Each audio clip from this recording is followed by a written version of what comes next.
Olá, hoje o nosso grupo vai apresentar o seminário 11, que é sobre brand seeking e corrupção. Meu nome é Ana Clara, temos também a Débora, a Iris e o Martin. E essa é uma disciplina de economia do setor público, nosso professor é o Robert, e a gente está fazendo esse vídeo durante o período de 2022/2. Nós dividimos esse trabalho de acordo com os tópicos do artigo. Então, aqui a gente tem o sumário.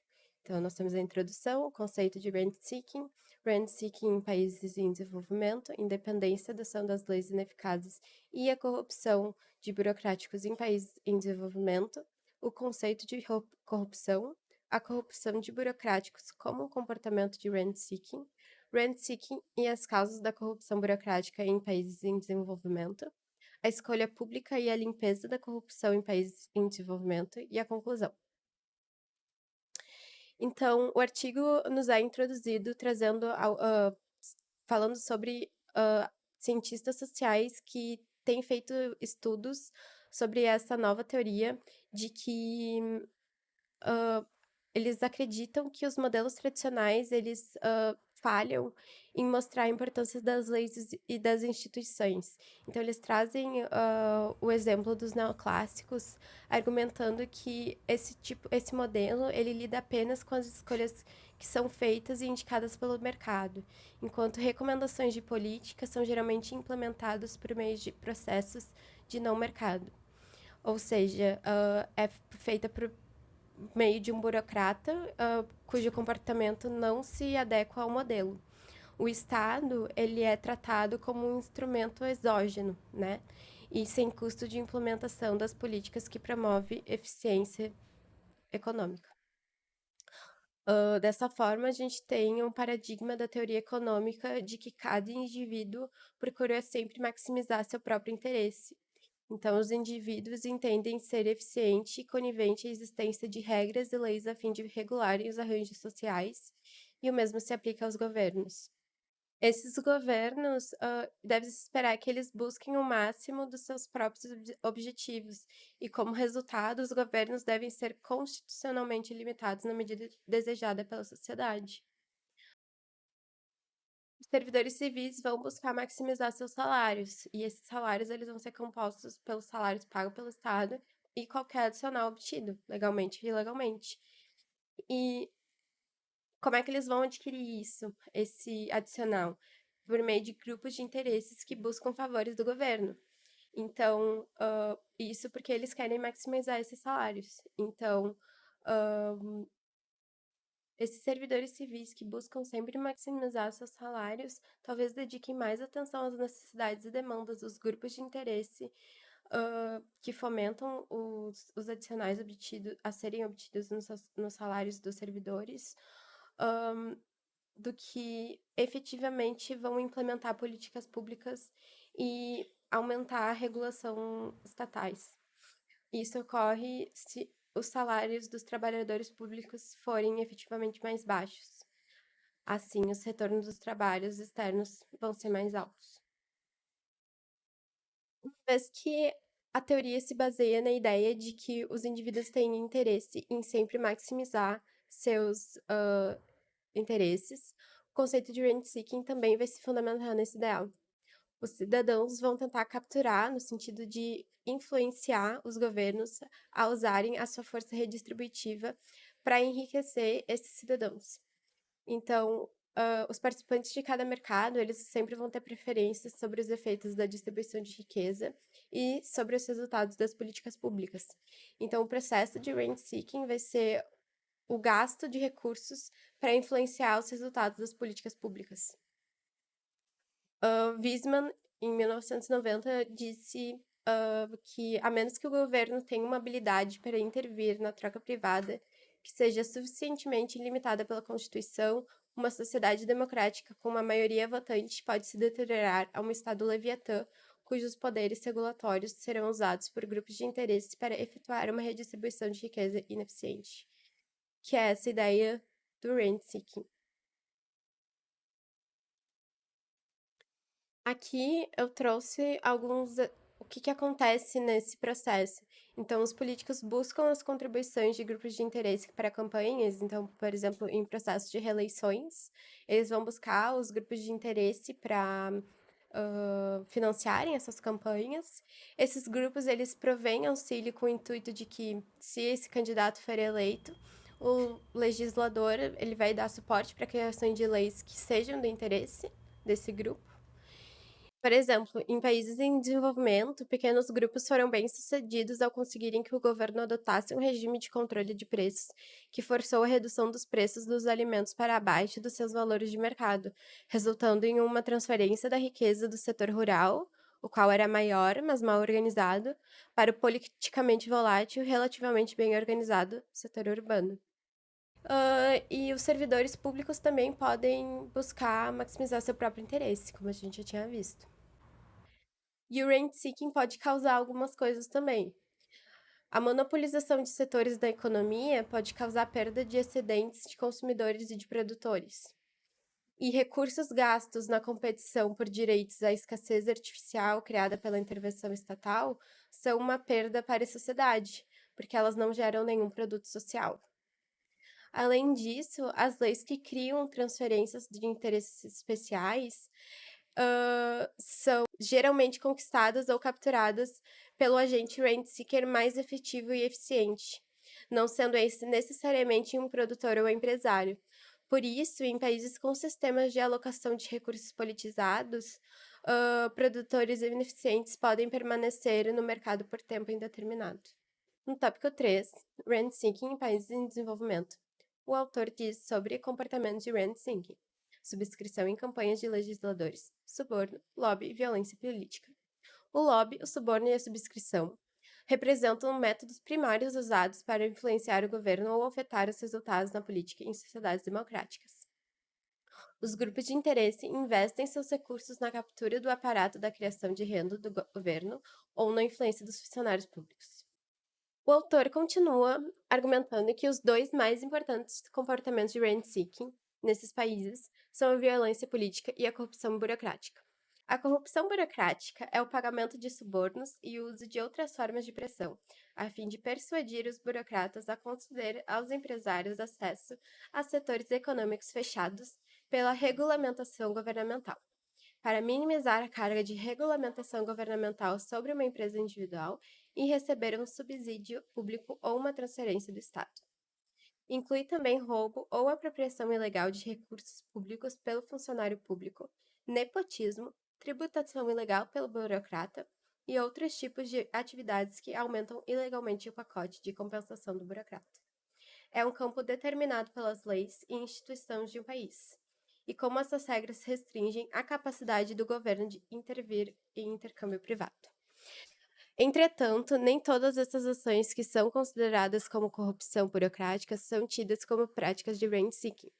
O suborno de um servidor público feito por um empreendedor para receber uma permissão é um exemplo de corrupção burocrática e é uma prática de rent-seeking. Por outro lado, ainda que um servidor público use de recursos públicos para fins pessoais, seja corrupção burocrática, isso não é uma prática de rent-seeking.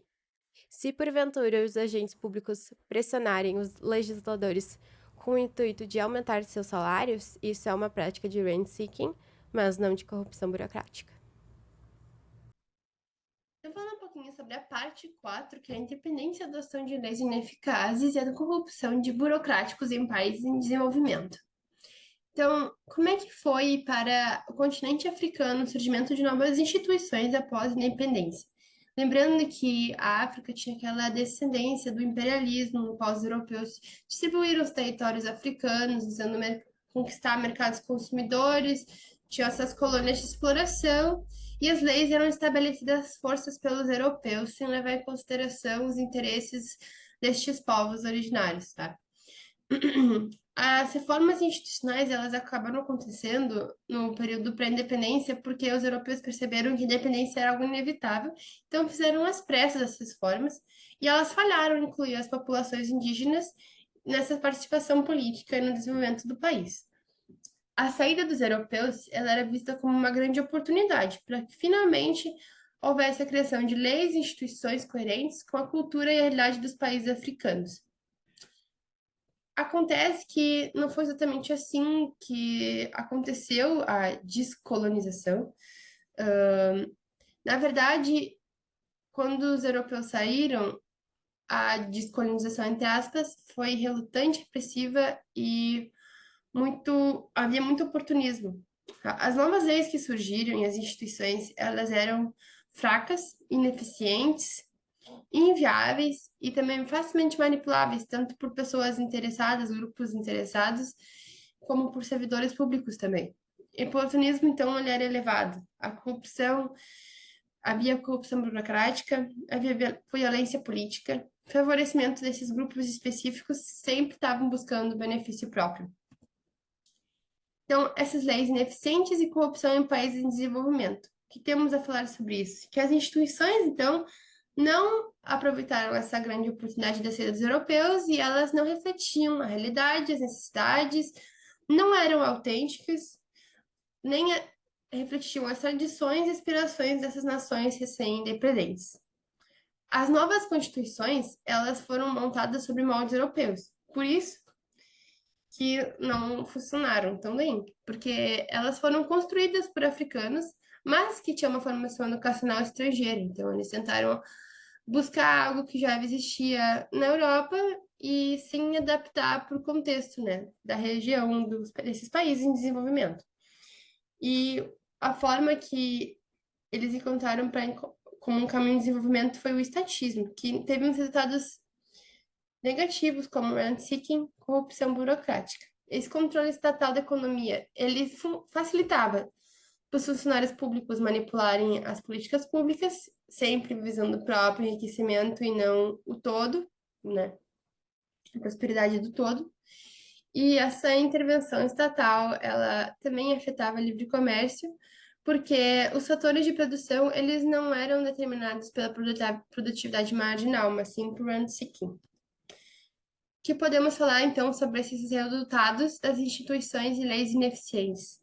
Que os empreendedores e empresários, eles acabavam investindo muito mais em formas de distribuir a produção, garantindo o mercado aos consumidores, de forma ilegal, né, pagando propina para os funcionários públicos para garantir essa venda dos seus produtos e serviços, e não investiam na esfera produtiva, em produtividade, em desenvolvimento destes produtos e serviços. E também se percebeu o movimento de êxodo das empresas desses países em desenvolvimento, então afetando, logicamente, a receita pública destes países, né? Os impostos. Então, a autorregulação estatal foi um impedimento ao desenvolvimento econômico e social para estes países em desenvolvimento. Agora, na parte 5 do texto, a gente tem o conceito de corrupção. Então, ela se caracteriza em países em desenvolvimento como um rompimento entre valores tradicionais e normas estrangeiras que acompanham a modernização. Então, a corrupção é uma consequência inevitável do processo de desenvolvimento e social econômico. Então, a gente pode entender a corrupção como um abuso, né, da autoridade, né? Então, sempre um uso inadequado dessa autoridade que quem está no poder consegue. A corrupção, ela também pode acontecer de diversas formas, como roubo, desvio de fundos, apropriação de propriedade pública, nepotismo, troca de favores, abuso de autoridade pública, privilégios, né, para certas pessoas. E ela permite, entre aspas, que os servidores públicos agissem ultrapassando os limites da lei, então, porque eles conseguiam posições de privilégio nessas economias e nessas sociedades.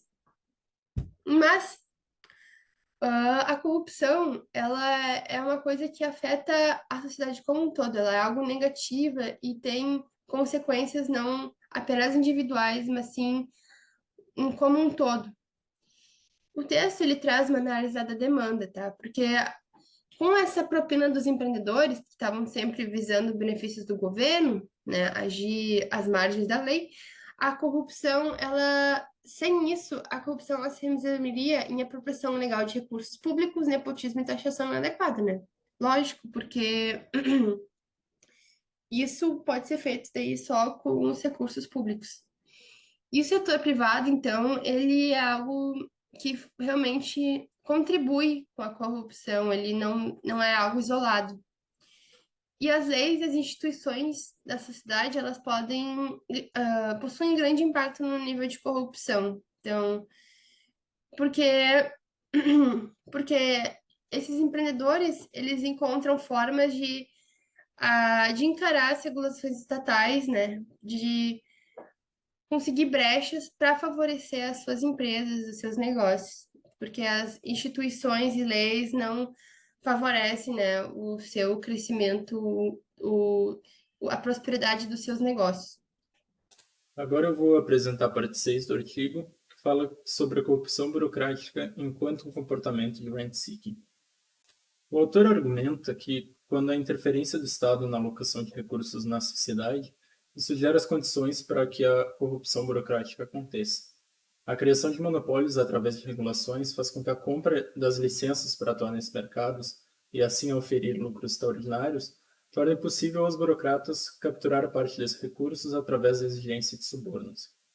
As demais regulações e impostos gerariam efeitos similares, pois, ao diminuir o lucro das empresas, elas incentivariam que os empresários buscassem, de maneira ilícita, isenções em dispensa da aplicação das leis, pagando de suborno uma quantia menor do que a que eles perdem em função da aplicação dessas leis e impostos. O autor afirma, então, que a desregulação dos mercados evitaria esse tipo de corrupção. Ele exemplifica ao dizer que a ausência de restrições ao comércio internacional impediria burocratas de exigir pagamento de propina. O parágrafo então concluído com a frase: portanto, a corrupção burocrática está diretamente relacionada ao nível e ao alcance da atividade do governo na economia. Fica evidente, assim, então, o forte viés anti-Estado que é característico da teoria da escolha pública, como foi explicado pelo professor em aula.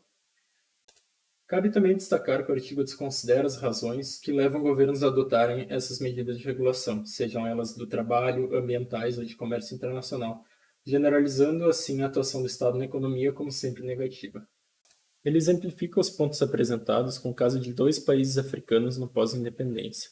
Em Gana, o autor argumenta que o governo buscou desenvolvimento baseado no estatismo, estabeleceu leis e instituições repressivas e uma economia altamente controlada. Isso gerou uma ocorrência generalizada de corrupção na forma, como explicado anteriormente, de propinas cobradas por burocratas aos empresários. O segundo exemplo é do Zaire, em que o autor detalha três tipos diferentes de corrupção burocrática que ocorriam no país. O primeiro era o pagamento de propina para oficiais, buscando eliminar documentos comprometedores e limpar fichas criminais. O segundo era a corrupção praticada por responsáveis por executar projetos públicos na forma de obras superfaturadas e com favorecimento de empresas específicas. O último já estava relacionado à intervenção no setor privado, por exemplo, na forma do desenho de políticas de controle de preços e impostos, incentivando assim o pagamento de propina, como explicado anteriormente. De acordo com o artigo, os elementos comuns dos países em desenvolvimento mais afetados pela corrupção são instituições e leis ineficientes, mal desenhadas e fracas. A parte 7 do artigo se chama Causas da corrupção burocrática em países em desenvolvimento. Nela, o autor apresenta uma revisão das causas apontadas por outros trabalhos da corrupção nesses países, especialmente no continente africano. Alguns autores apontam causas culturais, como a importância dada à família estendida, como justificativa às tentativas de apropriação indevida de recursos. Outros, em uma justificativa de teor mais nacionalista, afirmam que um Estado com um senso nacional fraco levaria a uma falta de compromisso com o serviço público. Ainda há os que defendem a pobreza e a extrema concentração de renda nesses países como uma causa óbvia do rent-seeking e como tentativa de complementação da renda, visto que mesmo a maioria dos servidores públicos nesses países recebem salários muito baixos. O autor conclui essa parte 7 ao defender que a teoria da escolha pública é uma abordagem mais satisfatória para esse problema, porque ela define corrupção como resultado do rent-seeking.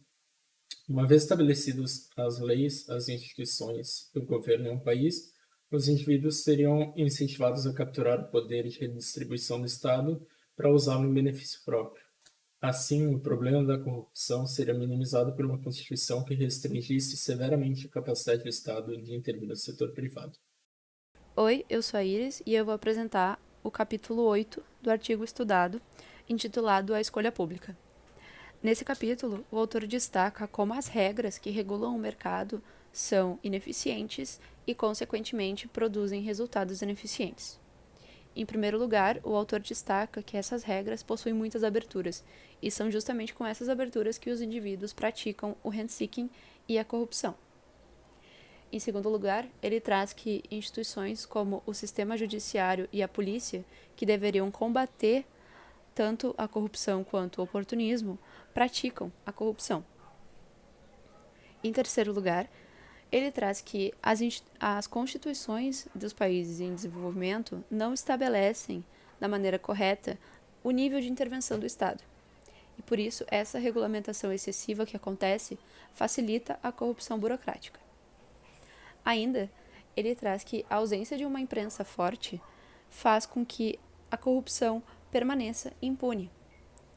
E dessa forma, os cidadãos também não têm conhecimento do que acontece dentro do âmbito político. Na sequência, o autor apresenta 4 estratégias de limpeza da corrupção.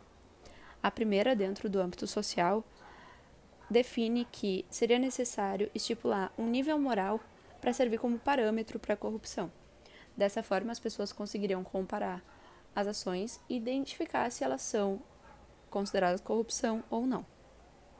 Ainda, o autor destaca o papel fundamental da sociedade para controlar e para vigiar, no sentido de que essa vigilância poderia flagrar a corrupção.